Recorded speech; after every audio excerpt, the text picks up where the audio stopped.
Before the ABAP Academy, I felt completely stuck in my day-to-day work because I had reached a point where I became an excellent functional consultant, but I was lacking the technical aspect of the job to be able to better communicate with my developers. My work was constantly on hold. I had to wait days for simple SAP changes. I would really struggle to give explanations for a developer to understand what I really meant from a technical standpoint. I think I really hated feeling helpless, and I'm absolutely so glad I did it because the transformation is now incredible. Now I can solve, I would say, about 80% of my issues alone, myself, this in hours, not days.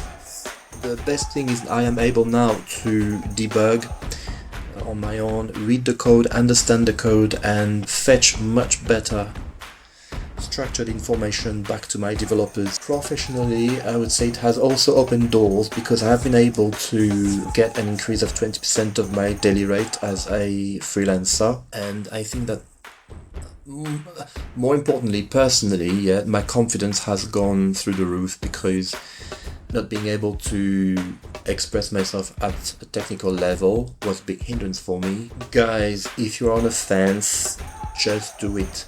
Okay, it's not just a course, it's a career game changer. Just do it. Do it now.